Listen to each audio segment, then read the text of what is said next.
ETF index mutual funds నేర్చుకుని stock మార్కెట్లో రాణించాలనుకుంటున్నారా? వెంటనే ఈ నెంబర్కి కాల్ చేయండి. నమస్తే, welcome back to Suman TV. Present మనతో పాటు ఉన్నారు అనలిస్ట్ మందర కృష్ణారెడ్డి గారు. నమస్తే సార్. నమస్తే అమ్మా. కేంద్రం నుంచి కొన్ని స్కీమ్స్ వస్తూ ఉంటాయి కదా, అంటే ప్రోత్సహించడానికి కూడా కొన్ని లోన్స్ ఇవ్వడం జరుగుతూ ఉంటాయి జనాల్ని. అయితే మరి ఈ మధ్యకాలం ఒక ఆర్టికల్ చూసాను, గాడిదల్ని, గుర్రాలని, ఒంటెల్ని పెంచుకుంటే అకౌంట్లోకి 50 లక్షలు వస్తాయి, అంటే వాటిని ప్రోత్సహించడానికి ఇలాంటి స్కీమ్స్ ఇస్తున్నామని చెప్పేసి అంటున్నారు. మరి ఒకసారి డీటెయిల్గా వెళ్తే సార్. దేశంలో పశు సంపద రోజులకు తగ్గిపోతా ఉంది. కారణం ఏంటంటే మోడర్నైజేషన్ వచ్చేసేసి అంత మిషనరీ ట్రాక్టర్లతో పనిచేసుకుని మొదలుపెట్టారు. ఇవాళ రేపు ప్రయాణం చేయడానికి కావాల్సిన వాహనాలు అన్ని రకాలుగా వ్యక్తిగతంగా దొరుకుతున్నాయి. ఆటోల దగ్గర నుంచి మొదలు పెడితే పెద్ద పెద్ద ఒకేసారి కొన్ని వందల మందిని తీసుకెళ్లగలిగేటువంటి అవకాశాలు ఉండేటువంటి వాహనాలు చాలా తయారవుతున్నాయి. పశువుల కన్నా చాలా వేగంగా తయారు చేస్తాయి ఇవి. పశువుల్లో ఉండే రిస్క్ దీంట్లో ఉండదు ఎక్కువ.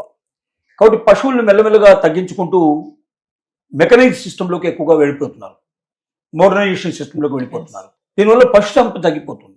పశు సంపద తగ్గడం వల్ల ఏమవుతుందంటే పర్యావరణ బ్యాలెన్స్ తగ్గే అవకాశాలు ఉంటాయి.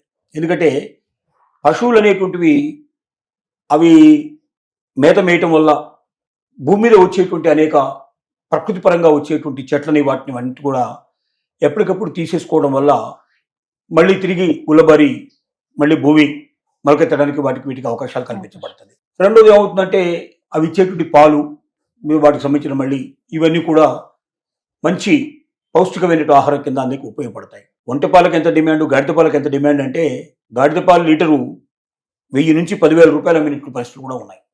గాడిద పాలు అది మందులోకి ఉపయోగపడుతుంది, చాలా మెడిసిన్స్లో ఉపయోగిస్తుంది అది.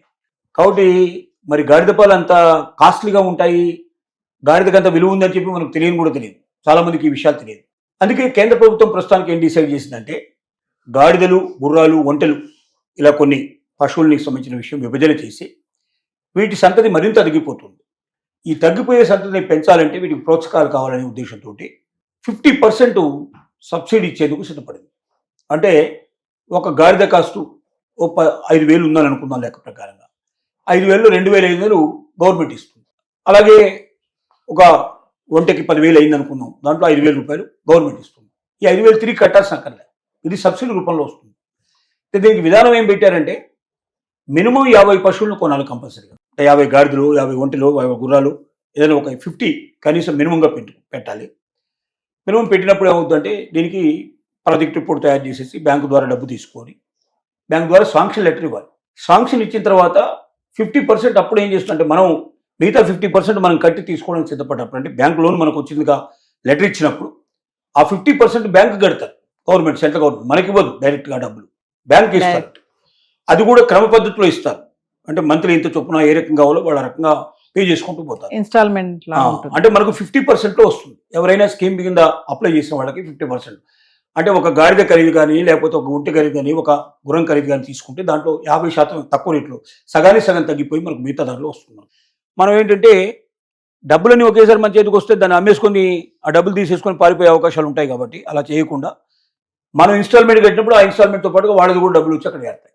అంటే మనం ఎంతకాలం అయితే దాన్ని ఆ స్కీమ్ పూర్తయ్యేదాకా తీసుకున్న డబ్బులని మనం వెనక్కి కట్టే వరకు మనకు 50% మన మీద పడ్డది, ఆ డబ్బులు మనకు పే చేసే వరకు గవర్నమెంట్ సబ్సిడీ కూడా పూర్తిగా 50% పూర్తవుతుంది. అంటే దీనివల్ల ఏంటంటే నిజంగా పెంచదలుచుకున్నవాడు, నిజంగా దాని మీద డిపెండ్ అవ్వాల్సిన వాడికి మాత్రమే డబ్బులు వచ్చేట్టుగా గవర్నమెంట్ చేసింది. సో 50% వస్తుంది కాబట్టి చాలా మంది ముందుకు వస్తున్నారు. ఎందుకంటే దాని ప్రోడక్ట్స్ కూడా అమ్ముకుంటా కూడా వాళ్ళకి లాభాలు వస్తాయి, దాన్ని పెంచి అమ్మినా కూడా లాభాలు వస్తాయి. రేస్ గుర్రాలకి వాటికి ఉండేటువంటి విలువ చాలా పెద్దది, కోట్ల రూపాయల మీద కూడా అమ్ముడుపోయే అవకాశాలు ఉంటాయి. కాబట్టి ఒక్కొక్కరు ఒక్కో రకమైన పద్ధతిలో వాటి దేనికోసం పర్పస్లను తీసుకొని దాని 50% వస్తుంది కాబట్టి ఆ 50% యూటిలైజ్ చేసుకొని ఆ రకంగా ముందుకు వెళ్ళడానికి అవకాశం ఉంది. దీనివల్ల ఏంటంటే పశు సంపద పెరుగుతుంది. పశు సంపద పెరిగినప్పుడు మనకు ఎకో సిస్టమ్ బ్యాలెన్స్గా ఉంటుందనే ఉద్దేశంతో ఆ రకమైన పద్ధతి లోపల ప్రభుత్వం సహాయాన్ని, ప్రోత్సాహాన్ని అందిస్తుంది. అంటే విడతల వారీగా వీళ్ళు పే చేసుకోవచ్చు ఏదైతే ఉంటుంది. అదే ఇన్స్టాల్మెంటే కదా, ఎలాగైనా బ్యాంకు ఇస్తే ఒకేసారి డబ్బంతా అడగదు కదా. వీడికి సపోజ్ ఒక 50 పశువులు తీసుకున్నాడు, 50 పశువుల మీద 10,000 రూపాయలు చొప్పున అనుకుంటే ఒక్కోది 5 లక్షల రూపాయలు వీడికి శాంక్షన్ అయింది. 50కి 10,000 రూపాయలు అంటే 5 లక్షలు సుమారుగా అయింది. ఈ 5 లక్షల రూపాయలు 2.5 లక్షల రూపాయలు వీడు కడితే సరిపోతుంది. ఆ 2.5 లక్షలు కూడా ఇప్పుడు 5 ఏళ్లలో సుమారుగా కట్టాలి. నెలకింత చొప్పున లేకపోతే 3 నెలకింత చొప్పున అట్లా వాళ్ళు ఏ పద్ధతిలో ఉంటే ఆ పద్ధతిలో వాళ్ళు తయారు చేసి ఇస్తారు స్కీమ్. ఆ స్కీమ్ ప్రకారం వీళ్ళు డబ్బులు పే చేస్తారో ఆ 50% మిగతాది గవర్నమెంట్ కూడా అదే రేషియో లోపల వాళ్ళకి పే చేసుకుంటూ వెళ్తుంది. ఈ సిస్టమ్ లోపల బడ్డని వీళ్ళకి ఎక్కువ ఉండదు, 50%లోనే వస్తుంది కాబట్టి, సగం ధరలో వస్తుంది కాబట్టి చాలా మంది కొనడానికి సిద్ధపడుతున్నారు, చాలా మంది పెంచుకోవడానికి సిద్ధపడుతున్నారు. ప్రభుత్వానికి కావాల్సింది కూడా అదే. ఈ ఆశతో ముందుకు వచ్చి వాళ్ళు తీసుకుంటే పశు సంపద పెరుగుతుంది ఆటోమేటిక్.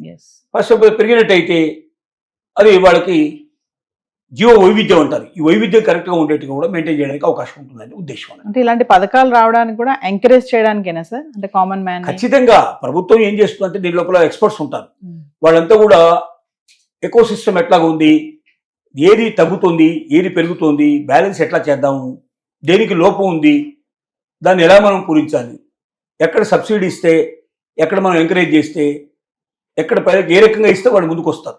ఇప్పుడు బిందు సేద్యం అనేటువంటి సిస్టమ్ వచ్చింది. బిందు సేద్యంలో 90% కూడా ఇస్తున్నారు. ఆంధ్రప్రదేశ్లో రాయలసీమలో ఎక్కువ అమలు చేస్తున్నారు. అంటే డ్రాప్ పడుతూ ఉంటుందండి దాంట్లో బిందు సేద్యం అని. దాంట్లో ఒకేసారి వాటర్ అంతా పడిపోదు. చాలా మొక్కలకి ఏంటంటే కొద్దిగా తడైతే చాలు, అవి మొక్కలు ఎంతైనా సరే పెరుగుతాయి. కాబట్టి ఏంటంటే వాటర్ ఎక్కడికి పోకుండా, వేస్ట్ కాకుండా డ్రాప్ బై డ్రాప్ పడుతుంది కాబట్టి ఒకేసారి వాటర్ అంతా వేస్ట్ కాదు. అది మామూలుగా పారిస్తే ఒక్క రోజులో అయిపోయేటువంటి వాటర్ కనీసం 30 రోజులు, 25 రోజులు, 15 రోజుల నుంచి 4 రోజులకు వస్తుంది. ఇట్లా మెల్లమెల్లగా అవడం వల్ల పంట తొందరగా డెవలప్ అవుతుంది, ఎక్కువ వేస్ట్ కాకుండా ఉంటుంది. ఈ బిందు సేద్యానికి కావాల్సిన ఎక్విప్మెంట్ ఏదైతే ఉందో 90% వరకు కూడా ఫ్రీగా ఇస్తుంది గవర్నమెంట్. అంటే 100 రూపాయలు అయితే దాంట్లో 10 రూపాయలు రైతు పెట్టుకుంటే 90 రూపాయలు గవర్నమెంట్ ఇస్తుంది. ఇలాంటి సిస్టమ్స్ కూడా ఉన్నాయి మనకు. ఇప్పుడు అలాగే సోలార్ ఎనర్జీ సంబంధించింది, ఎవరైనా రైతులు వాళ్ళ పొలం దగ్గర సోలార్ సిస్టమ్ పెట్టుకుంటే గవర్నమెంట్ కరెంట్ అంతా కూడా తగ్గిపోతుంది కదా, గవర్నమెంట్ ఫ్రీగా కరెంట్ ఇస్తుంది వాళ్ళకి. కాబట్టి గవర్నమెంట్ ఏం చేస్తుంది, దాని బదులుగా మీరు సోలార్ పెట్టుకోండి, మీ సోలార్ ఎక్విప్మెంట్లో మేము 50% ఇస్తాం, 60% ఇస్తాం అని ముందుకు వస్తుంది. సో గవర్నమెంట్కి ఒక్కసారి పోతుంది ఈ డబ్బులు, కానీ 10 ఏళ్ళు 20 ఏళ్ల పాటు వాళ్ళకి రెగ్యులర్గా ఇవ్వాల్సిన కరెంట్ ఖర్చు తీసుకుంటే దానికన్నా 10 రెట్లు కాదు 100 రెట్లు ఎక్కువ ఉంటుంది. ఇలాగా పరిస్థితిని బట్టి ఎక్కడ ఇవ్వాలో ఎక్కడ తగ్గాలనేది ప్రభుత్వం నిర్ణయించుకొని ఎంకరేజ్ చేస్తూ ఉంటుంది. Thank you.